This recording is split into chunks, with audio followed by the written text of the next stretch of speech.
All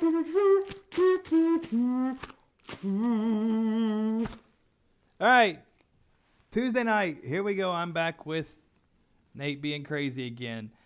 But, you know, Tuesday nights are a great time to get together and have some fun, enjoy some things. And tonight's video is actually from a guy by the name of Dudley. And he's going to talk to us about leading with Lollipops. And I know that some of us go, but Nate, I'm not a leader, and that's not really what I do. I don't have that title or position. But he's going to talk to us from a standpoint of like the little things that we celebrate, the little things that we do on a day-to-day basis that impact people's lives, even in just a small way that, or something maybe we think is small that actually gets really huge in meaning to somebody else. And so I want you to take a look at Dudley, and then I'll be back afterwards maybe with a little less craziness, and we'll talk. Hope you enjoy. I want to start by asking everyone in the audience here a question. How many of you are completely comfortable with calling yourselves a leader? See, I've asked that question all the way across the country, and everywhere I ask it, no matter where, there's always a huge portion of the audience that won't put up their hand. And I've come to realize that we have made leadership into something bigger than us. We made it into something beyond us. We made it about changing the world. And we've taken this title of leader, and we treat it as if it's something that one day we're going to deserve. But to give it to ourselves right now means a level of arrogance or cockiness that we're not comfortable with. And I worry sometimes that we spend so much time celebrating amazing things that hardly anybody can do that we've convinced ourselves that those are the only things we're celebrating. And we start to devalue the things that we can do every day. And we start to take moments where we truly are a leader, and we don't let ourselves take credit for it, and we don't let ourselves feel good about it. And I've been lucky enough over the last 10 years to work with some amazing people who have helped me redefine leadership in a way that I think has made me happier. And with my short time today, I just want to share with you the one story that is probably most responsible for that redefinition. I went to a school on a little school called Mount Allison University in Sackville, New Brunswick. And on my last day there, a girl came up to me and she said, "I remember the first time that I met you." And then she told me a story that happened 4 years earlier. She said, "On my day before I started university, I was in the hotel room with my mom and my dad, and I was so scared and so convinced that I couldn't do this, that I wasn't ready for university, that I just burst into tears. And my mom and my dad were amazing. They were like, 'Look, we know you're scared, but let's just go tomorrow. Let's go to the first day. And if at any point you feel as if you can't do this, that's fine. Just tell us, we will take you home. We love you no matter what.'"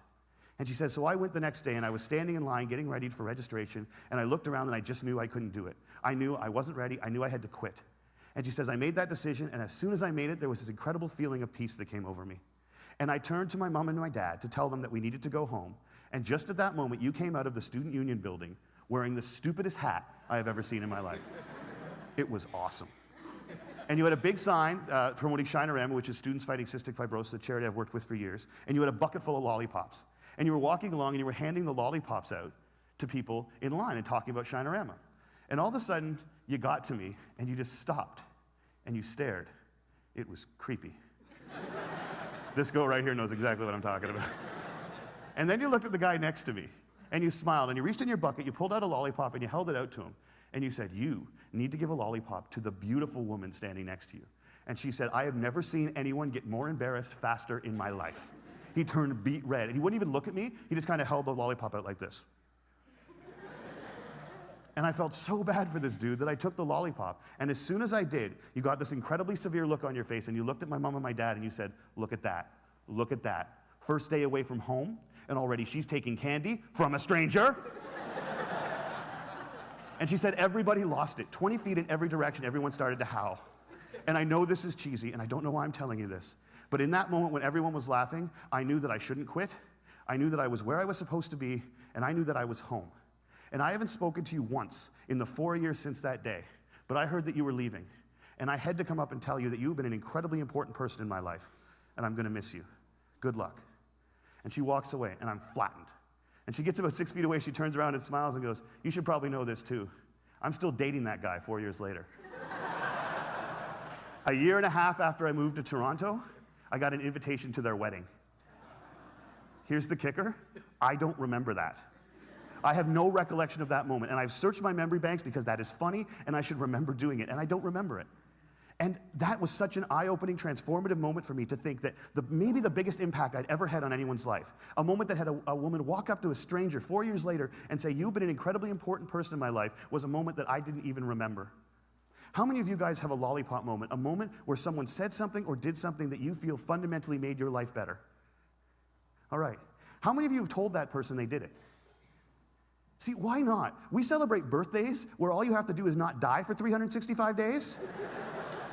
And yet we let people who have made our lives better walk around without knowing it. And every single one of you has been the catalyst for a lollipop moment. You have made someone's life better by something that you said or that you did. And if you think you haven't, think about all the hands that didn't go back up when I asked that question. You're just one of the people who hasn't been told. But it is so scary to think of ourselves as that powerful. It can be frightening to think that we can matter that much to other people. Because as long as we make leadership something bigger than us, as long as we keep leadership something beyond us, as long as we make it about changing the world, we give ourselves an excuse not to expect it every day from ourselves and from each other. Marianne Williamson said, "Our greatest fear is not that we are inadequate. Our greatest fear is that we are powerful beyond measure. It is our light and not our darkness that frightens us." And my call to action today is that we need to get over that. We need to get over our fear of how extraordinarily powerful we can be in each other's lives. We need to get over it so we can move beyond it. And our little brothers and our little sisters, and one day our kids, or our kids right now, can watch us start to value the impact we can have on each other's lives more than money and power and titles and influence. We need to redefine leadership as being about lollipop moments. How many of them we create, how many of them we acknowledge, how many of them we pay forward, and how many of them we say thank you for. Because we've made leadership about changing the world, and there is no world. There's only 6 billion understandings of it. And if you change one person's understanding of it, one person's understanding of what they're capable of, one person's understanding of how much people care about them, one person's understanding of how powerful an agent for change they can be in this world, you've changed the whole thing.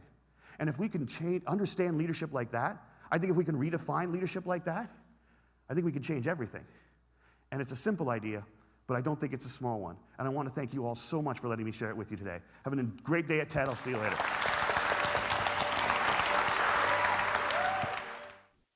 So, okay, lollipop moments, right? Leading with lollipops, influencing with something as simple as making somebody smile, making somebody laugh. Maybe that's the reason why I do all the crazy stuff that I do, is just hopefully to put a smile on your face or make you laugh or just roll your eyes, right? So, as I was listening to Drew Dudley talk about leading with lollipops, I began to think about that idea of leadership. And sociologists say that even the most introverted among us will influence over 10,000 people in their lifetime. And so when you make somebody smile, you don't have to be extroverted. You don't have to be loud and obnoxious like Nate. But even just the simple stuff that we do, loving somebody, opening a door for somebody, giving somebody a drink of water, those are the simplest things that we do that have a huge impact and influence others, which is leading with lollipops, right? So as I was listening to Drew talk, we're going to break into some discussions in just a moment, but I wanted to share with you a couple things that jumped off the page to me, and that is I began to think about some of the statements that he was making in impacting our world and what that looks like. And in my own life, the teachings of Jesus Christ have been really, really powerful. And one of the things that Jesus says to his disciples is, listen, people are going to know about your faith. People are going to know that you're a Christian. And it's not going to be the way you teach or the way you preach or that, you're always talking and reading and, memorizing and sharing Bible verses. It's not going to be because you have a bunch of Christian Bible stickers on the back of your car, bumper stickers on the back of your car. He says this, he says the whole world is going to know about your faith, your belief, because of the way you show love to those around you and the way that you show love to each other, the lollipop moments that you make possible, that giving a drink of water, opening a car door, making somebody smile or laugh, those lollipop moments, that's the sharing of your faith, he says. The other thing he says is he turns to his disciples and he says, when you've done it to the least of these, meaning those people that society thinks are lower than everybody else, he says, when you've done it to the least of these, you've done it to me. And that's pretty impactful to say that nothing is so small, nothing is so insignificant. There is no lollipop moment that goes unnoticed by the people that we impact with our love and our kindness and our caring. And so I want you to break into some discussion groups. Dudley said that there are There's no world, but only billions of understandings of it. But how do we help people understand those lollipop moments? How do we help people experience those lollipop moments? Share with your group the kind of lollipop moments maybe you've been a recipient of, and then how do we make those lollipop moments possible for others around us? I hope you enjoy your discussion time. I'll talk to you soon.